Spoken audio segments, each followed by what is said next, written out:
brothers and sisters. We're going to be in Matthew chapter 14 tonight, Matthew chapter 14.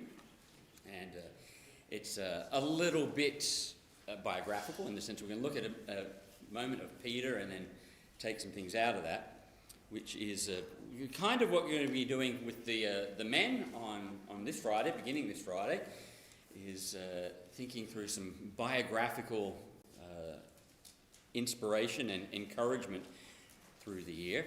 And part of that will be, if you want to get ready and update a little bit on who we're talking about, we're going to use Louis Zamperini as our example this Friday night. So if you're not familiar with him, just Google, even if you just Google Unbroken, the movie Unbroken, that's who it's about. You'll find some information about him. So we're going to talk about that on Friday.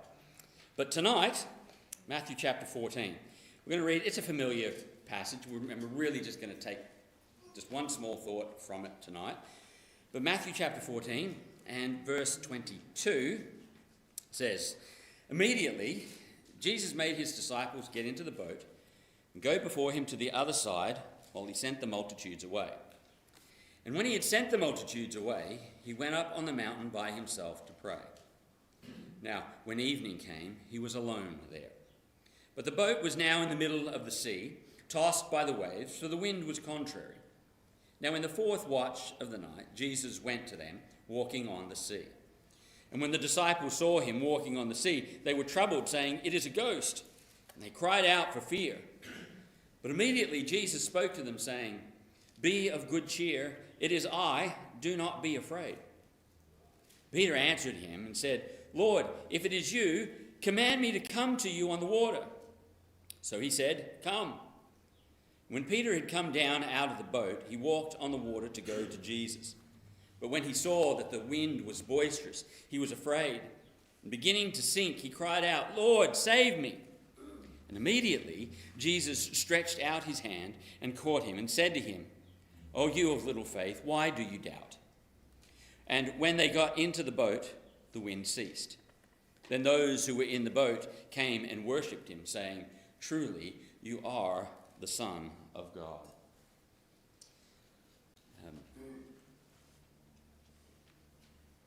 It's an intriguing passage, this one.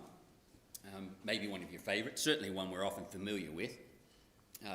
And in many ways, for me, it opens up a lot more questions than it answers in a lot of ways, what happens here. And it's partly intriguing because it's an amazing thing to try and think about what it would have been like to have been there. But as we look at this, let's think for a moment, and if you just look back in the verses beforehand to the beginning of the chapter, what are the circumstances that lead to this moment? So what things have happened in the life of Jesus and the disciples in the last day, 2 days there, that have led to this moment here? The loaves and the fish. The loaves and the fish. So Jesus has just fed 5,000 plus people there with the loaves and the fish, and as they sat there, was a pretty amazing thing. A whole day where they listened to Jesus teach and talk, and Jesus did a miracle of feeding people that way. It's been a busy day, been a busy couple of days for Jesus through there. Now, Jesus, he ends up there. He didn't intend to go and feed 5,000 people when he was over there. Why did Jesus go there?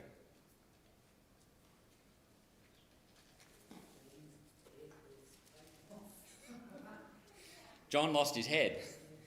John the Baptist had been beheaded, and they told Jesus that, and Jesus takes that opportunity. His intent is to go away by himself. But the people follow him there, and so not only has it been a busy day and that people followed him there and he's been teaching and he did the miracle, it's also been a highly emotional day. He has heard of the loss of John the Baptist, and that has clearly moved him. So he's gone away and I think probably going to spend time in prayer and mourning for his friend and cousin, as it were. So it also tells us that as the day progressed, just before that, John gives us a bit more information on this part. As the day progressed, the people got so excited by Jesus and what he had been saying and the miracle that they wanted to make him king. Yeah. And so the people are all in a frenzy, and they're all excited. And so at this point, Jesus knows it's time to get away. So he sends his disciples off in a boat, so they'll go, and the people disperse to the towns, and he goes away to get by himself. Again, by this time, of course, it's dark. He finally gets to the reason that he went there in the first place, and that was to be alone. And so by this stage, by the time they get in the boat, by the time Jesus is by himself, they're exhausted, they're emotional, and yet they're still rowing across the sea and come into the storm, and find themselves here. And then what happens while they're out on the storm, well, that's the part that captures our imagination. Somewhere between 3 o'clock and 6 o'clock in the morning, Jesus appears to them, walking on the water, and they think it's a ghost. It gives them a fright. And it's at this point that the narrative takes us to bring our attention on Peter. And it does so in John, it does so here, where it doesn't. We're brought to see what happens to Peter. And that's what I want to look at just a moment here as we consider this, is just some thoughts from what happens here with Peter. Verse 28 says, Jesus, they see Jesus. He says, "Do not be afraid, it's me." And Peter answered him and said, "Lord, if it is you, command me to come to you on the water." Now, when you read that, what thoughts come to your mind when you hear Peter's request? So it's early morning. They're tired. They're in the middle of a storm. They see what at first they think is a ghost and hear that it's Jesus. And Peter's response is, "Tell me to come out." What comes through your head when you hear him say that? If you want to trust Jesus. He trusted Jesus? Yeah. My first thought is, are you nuts? Because it seems from the text that when he says that, he is still not certain that it's Jesus. He hears the voice and he's pretty sure it's Jesus. Do you think he wanted to try him? Well, maybe, but he says to Jesus, "If it is you, tell me to come out." Now, if I was a demon, my answer would be, "Yeah, come on, bud." But he hears, and he hears enough of Jesus' voice and go, I'm certain enough that this is Jesus. So it seems, it's a big step. Like, you're in the middle of a storm, you're tired, you're afraid, you've been going all night, and your first thought is, I'm going to step out into the storm. Yeah. That is a huge leap of faith to take, a big step. I mean, for me the question is, why would you ask that? Out of all the things you could have at the time, why would you ask, "I want to come out"? To see if it's Jesus. Well, he could have said, "If it's you, Jesus, get in the boat." But Peter says, "Call me out. Let me walk out there with you." It's a bold and possibly crazy request that he makes. In many ways, it seems like an unwise request. We were thinking about it from a logical perspective. It's certainly not the wise thing to do. And I guess no matter which way you look at it, it wasn't well planned or well thought out. It was, or at least it seems like, an emotional decision. Yeah. I'm scared, I'm tired, that's Jesus. That's the first thing that came out of my mouth. So there's probably some emotionalism to it. And I think much of faith, or at least part of faith, I think, is that way. That it is about the heart. Now, don't get me wrong. Faith has God as its substance and evidence. Faith is a firm foundation. It is a solid thing. It is something that has evidence. It has something that has truth to it. Faith is a substance. So true faith is never blind, mindless leaps. Right? So we can't take this and look and go, oh, well, Peter said, I'm going out into the thing, so it's just, I can just go and just jump and hope. Faith is not blindless or blind, mindless leaps. But while faith has as its foundation and as its source God and the evidence and the promises of God, faith also has God as its goal and its passion. It's more than just an acceptance of truth or a knowledge that God is and that God's made promise. There is passion in it. That is, Feelings. sometimes exercising faith will seem reckless. Right? And if we were to look at Peter here, we go, that's reckless. To get out of the boat in the middle of a storm because you think Jesus is out there, that's reckless. And sometimes exercising faith will seem reckless. But at the heart of it is a pursuit of God. Faith isn't blind emotion, but it isn't dispassionate either. So it's not just a steady, heartless movement. It is moved and fueled by a passion for God. I want to be with God. I want to be like God, and that's what moves me forward. Now, we are all familiar with Peter, and Peter's impetuousness is legendary. This is the sort of thing he is known for. Act first, think later is often how he goes.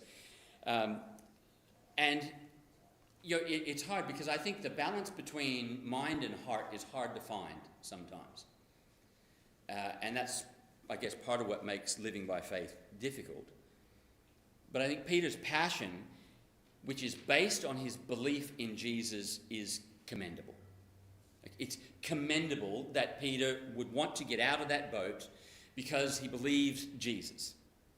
And he's moving it. So there's something, I think, to learn from Peter about being bold, now not arrogant or stupid, but bold in our requests of Christ.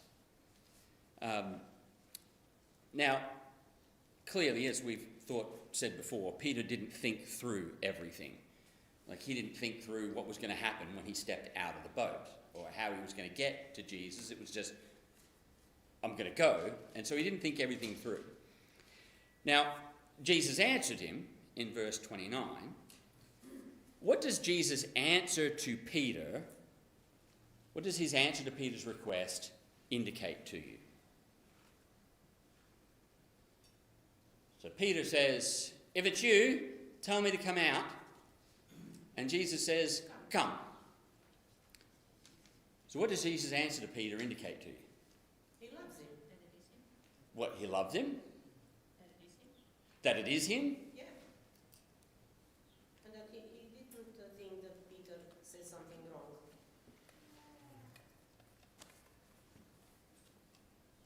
Jesus' answer to Peter, to me, Yeah. is as unexpected as Peter's question. It is, yeah, it is. Right? Nobody sits around, and I'm sure the other disciples aren't sitting there going, when they hear Jesus going, you know what, Peter's going to ask to get out. Like it was an expected thing. And I think when he asked it, they were probably going, Peter, are you nuts? And then they don't hear Jesus say, no, wait, I'll come. They hear Jesus say, come. That's to me as unexpected and as crazy as Peter's request to it. It is. You don't expect to hear Jesus say, yeah, get out into the middle of the storm. Some say, and some commentators and people say that Peter got out of the boat, but he didn't count the cost. And this is why he began to sink. Nevertheless, whether Peter counted the cost or not, Jesus says, come. He calls him out of the boat. So, one thing is for certain. The fact that Jesus answers Peter's request in the affirmative and calls him out says that this was good for Peter. That this was the will of God for Peter. That this was not wrong or bad. His request is not wrong. Because we know Jesus says if it's in his will, he will answer he will answer in a positive. If it's not, he says no. So the fact that Jesus says to him, you want to come out? Come out. says to us that as ridiculous as Peter's request sounds, Jesus thought it was good for him and was going to answer that request. So was the problem really that Peter didn't count the cost or consider the consequences of his request? Well, sure, he didn't. He didn't get out there and then think, oh, it's going to be windy. He didn't think through that. Maybe he hadn't considered what it meant. Maybe he had. Or maybe, and I think probably, it didn't matter. I don't think it mattered to Peter. I don't think Peter had to sit there and calculate it and go through all the decisions and say, well, should I or shouldn't I get out of the boat to go to Jesus? Is this a walk of faith, or is it presumptuous upon his grace? And run through all those things and balance, is it right, is it wrong, balance all the costs. I don't think it mattered to him. And I think that's right, that it didn't matter. Let's look at a couple of familiar verses. If someone can look up Luke chapter 9, verses 23 through 26. And we'll read through those. Luke chapter 9, verse 23 to 26. And then if someone else will look up John chapter 6, verses 67 and 68. Right, so firstly, Luke 9, verse 23 to 26. And John 6, verse 67 and 68. If you find Luke 9, you want to read it, just pop your hand up and you can read it for us.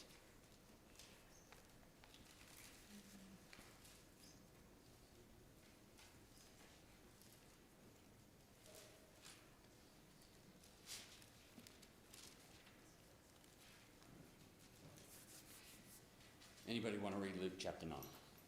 Verse 20. Verse 23 through 26.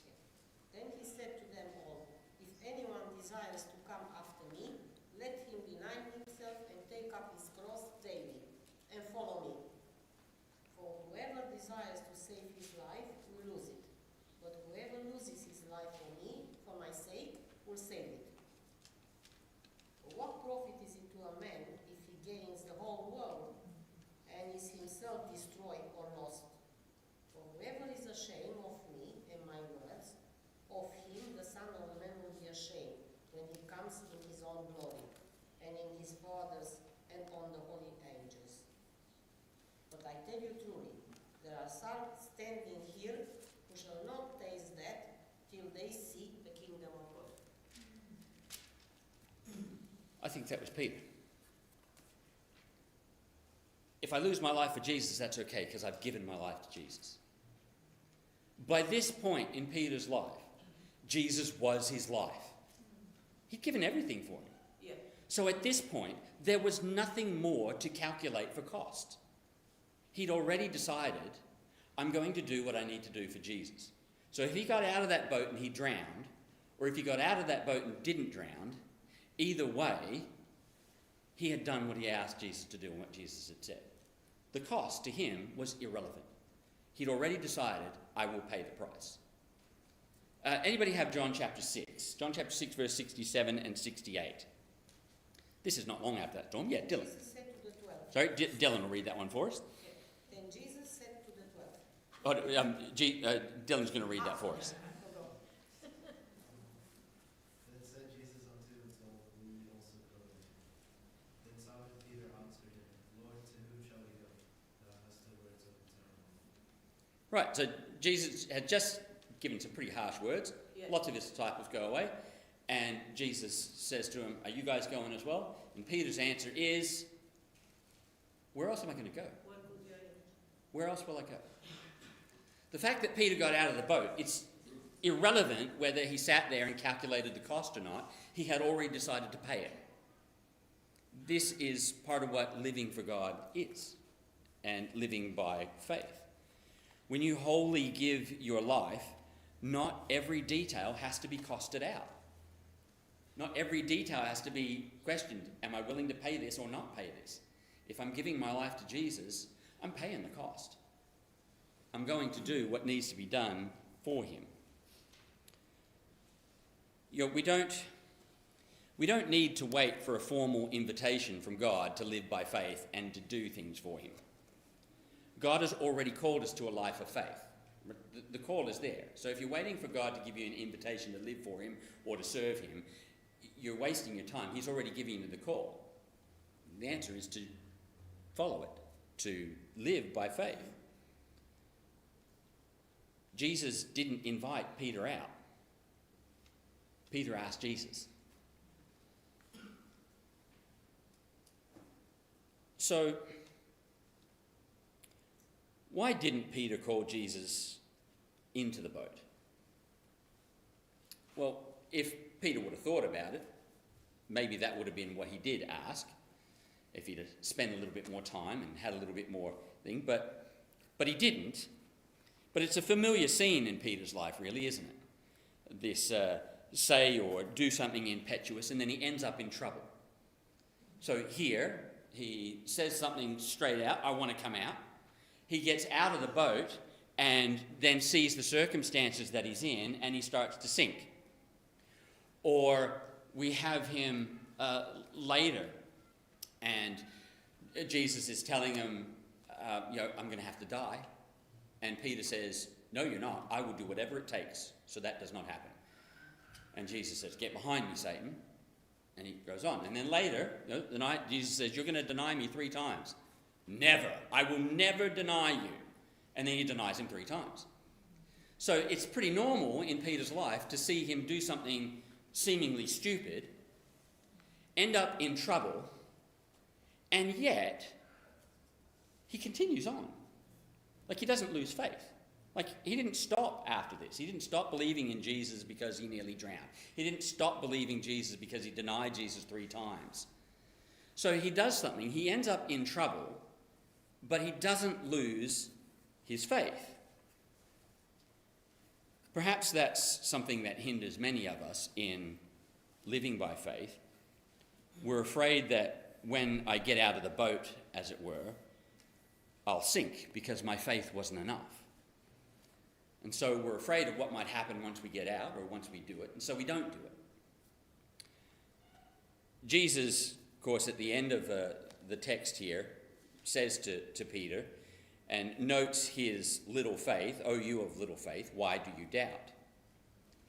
But he didn't say, "Why did you get out of the boat? Why did you do it?" He didn't say, "Look, I said come out because I wanted to teach you a lesson. Don't get out of the boat." He says to him, it's only a gentle rebuke, and the rebuke is not because he got out. It's just a gentle rebuke. Why did you doubt? Why did you doubt? You got out of the boat because you trusted me. So trust me when you're out of the boat. That's what he said. The reason I said come out to me is because you trusted me to get out.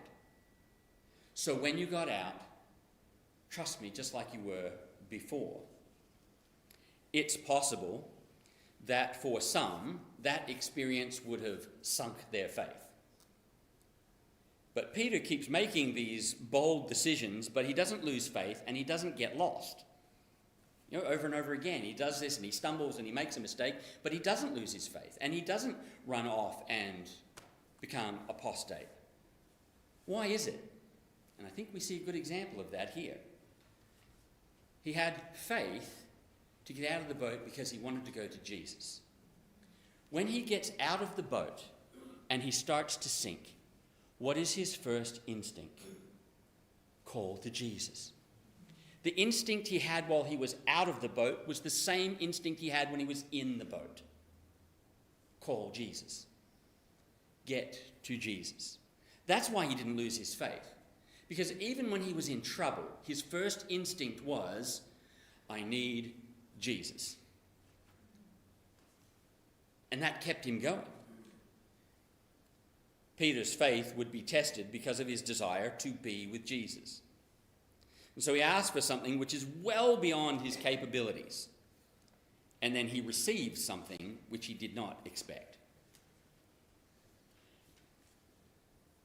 In the end, though, he gets to walk on water, and that's something that not many people can say they've done. No. But Peter's goal wasn't to walk on water, was it? And here's part of the problem with people and their desire to live by faith is They want the experience of the miracle. Peter didn't get out of the boat because he wanted to walk on water. He didn't get out of the boat because he wanted the experience. He got out of the boat because he wanted to be closer to Jesus. That's the point of living by faith. Living by faith isn't saying, so God, I want to do great things for you so that I can see the miracles, I can see the wonderful things happen. Those are byproducts of simply wanting to be close to Jesus. The miracle is not the pinnacle of it. He's confused, he's afraid, and he's exhausted, but he knew that he would find peace and safety with Jesus. Even in the middle of the sea, he knew he would find peace with Jesus. So it was not just about seeing God at work, it was about being with him. So don't step out of the boat, as it were, to walk on water. Step out of the boat to get to Jesus. What an opportunity this was for him. What a lesson to learn. A lesson he was able to learn that the others weren't, because he was stupid enough to say, can I get out of the boat? And he had this opportunity to learn a lesson. I wonder if when he got back, after they had worshipped Jesus and they got back in the boat, I wonder if they sat around and said, I wish I'd asked that. That would have been all right. I wonder what the conversation was in the boat after that. You know, often our opportunities, in fact, probably most often, our opportunities for growth come at the most inopportune times. We read the other night a little thing about Hudson Taylor, and in one of the biographies, it's noted of him this. It says, "It was not until many years later that Mr. Taylor could look back over all the way in which the Lord had led him, that he was impressed with the fact that every important advance in the development of the mission had sprung from or been directly connected with times of sickness or suffering which had cast him in a special way upon God." As he looked back, he realized all the times I really saw growth were the times I didn't really want to grow. It was the hard times. It was the difficult times. Don't let opportunities to get closer to God pass you by. Don't be afraid to jump out of the boat sometimes. That doesn't mean every part of your life is going to be walking on water and storms and all those things. But when you do, no matter what it is, when you say, God, I want to be closer to you, I'm going to step out and I'm going to do it. And then you get out and you find it's harder than you think. And you find you start to sink. Have the same instinct Peter did. Call to Jesus and he will lift you out of the waves. The same instinct that got you out of the boat.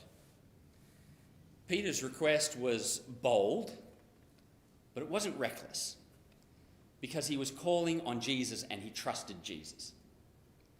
That's why it was not reckless, but bold. And I think it would do us, as we go to prayer now, I think it would do us well to learn from his boldness in our prayers. James reminds us with Elijah, the effective, fervent prayer of a righteous man avails much. This hard-working prayer accomplishes things. And so the writer of Hebrews, probably Paul, says, let us therefore come boldly before the throne of grace. Have boldness with our God. When it is his will for us, he will say yes. When we say, God, can I come out of the boat? He says, come. You go because you know he said yes. If it's not good for you, if it's not what he wants for you or what he needs, it's going to be a no. Don't get out of the boat then. That would be bad. But there's something else to do. There'll be another place to do it. When we step out in faith and find ourselves sinking, we call out to him with the same faith that got us out of the boat, and he will lift us up. As we pray, be bold. Be bold. If it's not in God's will, you should say, no, I've got something else planned. But be bold. Be bold and ask. Because you never know. I suspect it probably surprised Peter as much as anybody else when Jesus said, come. And then he thought, now I've got to go.